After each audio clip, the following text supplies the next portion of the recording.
E o promielócito, ele é uma célula como outra qualquer, também vai ser contado na contagem diferencial. Precisa que tenha o seu campinho ali, tá? Não é para colocar na observação presença de células imaturas da linhagem neutrofílica, ou botar presença de promielócitos, de metamielócitos, de mielócitos.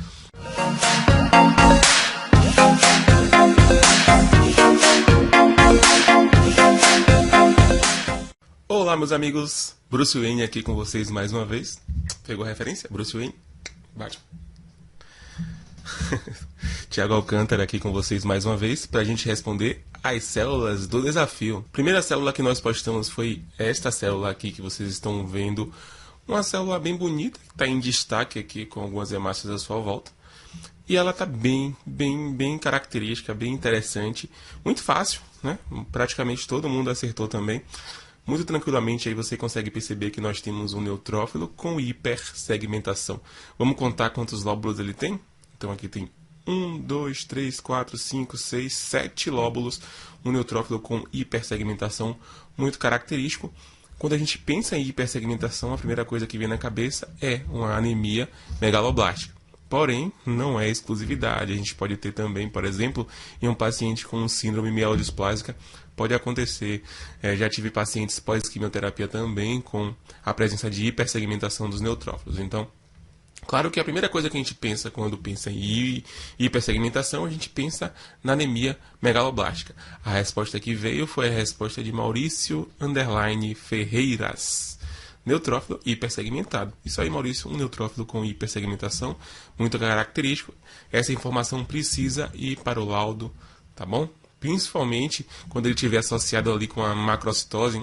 Aí você dizendo isso, você já vai praticamente fechar o diagnóstico para o médico. Claro que ele vai pedir testes mais específicos, como a bioquímica, por exemplo, B12 e folato, tá bom? Seguindo, postamos aqui, foi bem interessante e extremamente didático. Aqui foi muito, mas muito perfeita essa foto, duas plaquetas. A plaqueta daqui, vamos ver a primeira resposta? A resposta veio aqui de Júlio Gluna. Ele disse assim, uma plaqueta gigante e uma plaqueta hipogranulada. Isso. Vamos só melhorar aqui. Gigante, ele está dizendo que é essa aqui. Ó. A gente tem essa plaqueta aqui grande. Tá vendo? Ela é maior do que a hemácia. Consegue ver que ela é maior que essa hemácia? Aqui você consegue perceber claramente a granulação intensa que a gente tem dentro da plaqueta. E aqui embaixo não tem essa granulação. Cadê essa granulação? Para onde foi? Isso aqui é um paciente com hipogranulação plaquetária, chamado também de plaqueta cinzenta. Percebe que ela é meio acinzentada, por isso esse nome, plaqueta cinzenta. Então, é bem interessante, isso aqui também é muito importante. Se você vê muitas plaquetas assim, esse paciente, apesar de ter um número de plaquetas normal, que o aparelho vai conseguir contar, ela não vai ter função. Então, o paciente pode ter, 300 mil de plaqueta com plaqueta assim e sangrar. Por quê? Porque ela não tem a função. A função da plaqueta está aqui dentro dos seus grânulos, nos grânulos alfa e beta. Vamos dar uma olhadinha aqui no que no livro de Bárbara Benz, Células Sanguíneas, ela falou sobre isso. Ela falou aqui, ó, as plaquetas que não possuem os seus grânulos alfas, percebe que esse aqui não tem, apresentam-se acinzentadas ou azul pálidas. E é isso que a gente consegue perceber também aqui tranquilamente, tá vendo? A gente consegue ver que ela está meio azul, meio acinzentada, com muita tranquilidade. Isso ocorre em um raro defeito congênito, conhecido como síndrome da plaqueta cinzenta. É isso aí. Só que nesse caso aqui só tinha pouquíssimas, mas isso se você vê com muita frequência, provavelmente pode ser isso aí. É muito raro, mas pode ser. E aí ela continua falando aqui também. Ela fala assim, pode ser uma deficiência dos grânulos alfa apenas, ou de deficiência dupla de grânulos alfa e grânulos beta. Então ele está falando aqui que isso pode acontecer com a deficiência apenas do alfa ou dos beta dos grânulos da plaqueta. Ele fala aqui também assim, ó, é o que ela disse, pode haver uma mistura de plaquetas normais e plaquetas anormais, a gente consegue ver aqui também, tá vendo? E ela fala que em algumas famílias essas plaquetas cinzentas e os neutrófilos também podem apresentar hipogranulares. Também essa hipogranulação plaquetária pode acontecer na síndrome mielodisplásica, que é muito comum de a gente encontrar, não tão como a gente encontra, por exemplo, um neutrófilo com hipogranulação, que é muito mais frequente do que a hipogranulação plaquetária, mas pode acontecer também. Parabéns, Júlio. Seguindo, postamos aqui, já veio com a resposta de Ângela Giusetti, membro vitalício do time Atlas. Então, Ângela disse aqui, ó, promielócito e eritroblasto displásico. Sim, a gente tem um promielócito, percebe que é uma célula grande, tá vendo? Se você imaginar, você consegue colocar umas 7 hemácias dentro dessa célula aqui. Então, é uma célula grande, ela tem o citoplasma aqui com a discreta basofilia, tem uma granulação primária bem intensa, a cromatina mais frouxa e o núcleo mais lateralizado. Posterior a isso, ele vai virar um mielócito e a gente consegue ver que ela vai estar menorzinha, vai diminuir a quantidade de grânulos primários e também você tem uma característica de cromatina mais madura. Algumas vezes você pode ter uma célula que está com o núcleo já menor, ainda com a granulação primária, e já com característica mais madura, de um mielo, por exemplo. Isso se chama assincronismo de maturação. É uma célula mais madura, com características ainda um pouco mais imatura.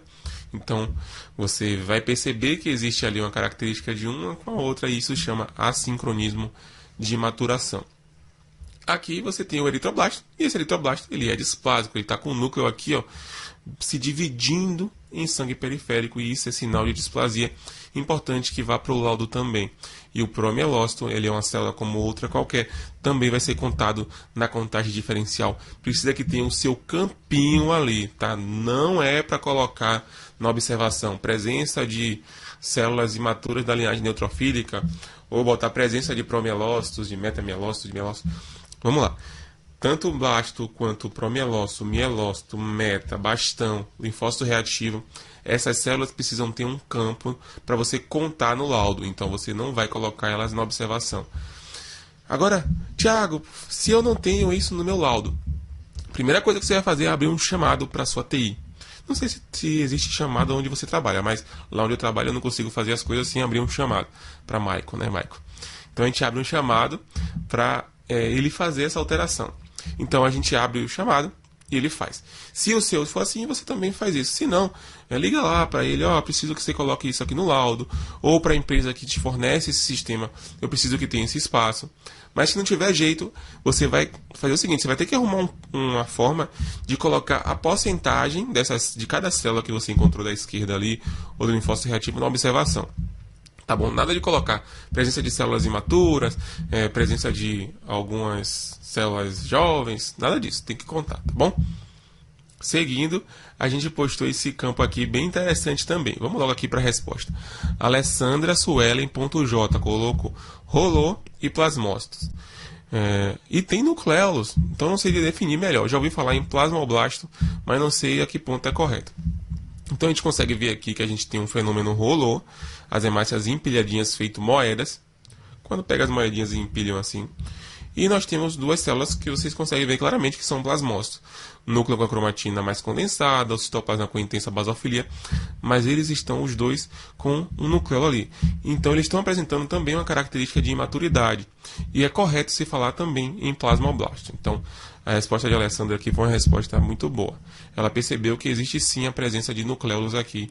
Então a gente tem plasmócitos e esses plasmócitos estão exibindo alguma característica de imaturidade ali.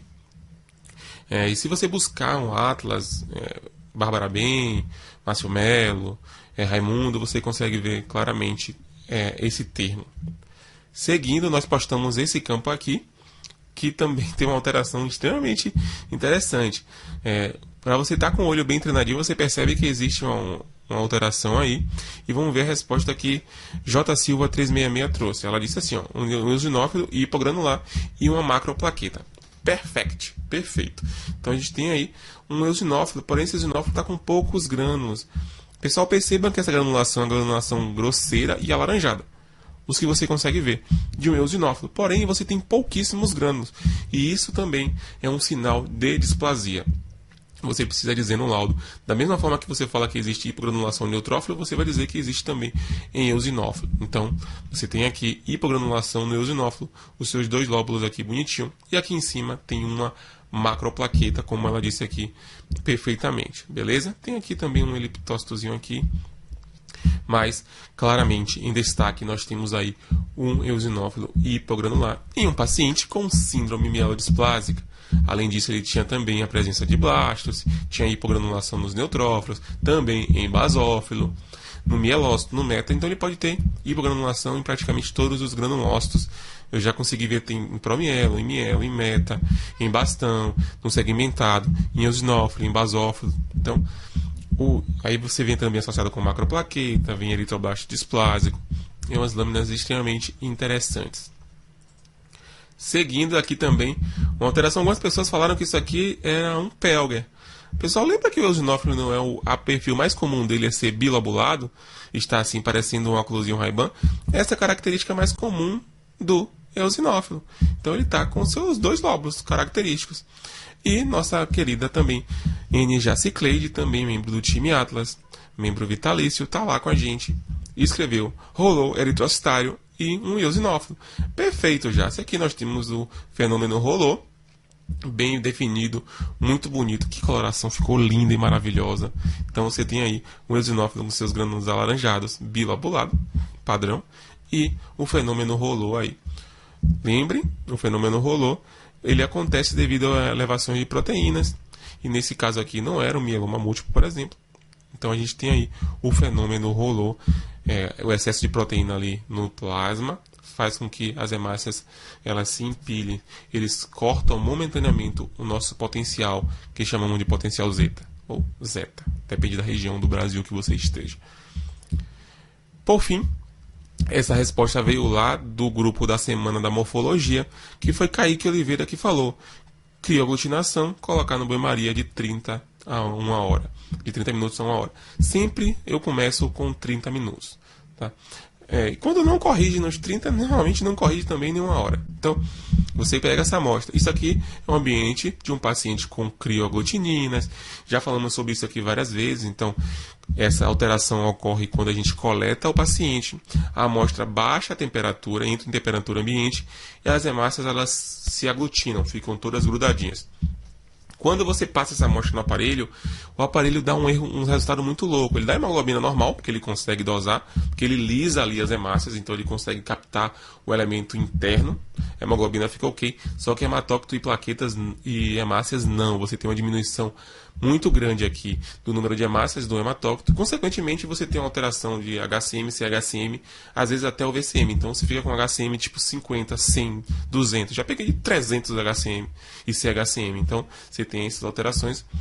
Você percebe que a relação entre o hematócrito e a hemoglobina, que existe entre eles mais ou menos 3. Você pega a hemoglobina, multiplica por 3, você tem normalmente o valor do hematócrito. Você vai ver aqui, por exemplo, 12 de hemoglobina com, tipo, 20, 10 de hematócrito. Você percebe que existe uma discrepância muito grande. E isso ocorre devido à presença de crioaglutininas. Pega essa amostra, simula a temperatura do organismo, que é 37 graus, bota essa amostra lá no banho-maria, 30 minutinhos. Depois você pega essa amostra e tem que processar muito rápido, tem que ser imediatamente. Tirou do banho, processou no aparelho. O que é que eu faço? Lá no laboratório, o banho-maria não é próximo ao aparelho, eu tenho que estar mais ou menos uns 4 metros de distância. O que é que eu faço? Eu vou lá, programo no aparelho primeiro a amostra, já programo a OS do paciente e deixo lá. Vou lá no bebedouro, pego um copo descartável, vou lá, encho esse copo descartável com essa água aquecida a 37, boto o tubo dentro dessa água, sem perder tempo, coloquei dentro. Vou lá do lado do aparelho, pego essa amostra, homogenizo e processo imediatamente. Então eu não deixo quase nada essa amostra em temperatura ambiente. Normalmente isso corrige. Mas se não corrigir, professor, o que é que eu faço, pelo amor de Deus? Vamos lá. Algumas condutas podem ser tomadas. Outra forma que eu consigo corrigir com tranquilidade é substituir todo o plasma por salina.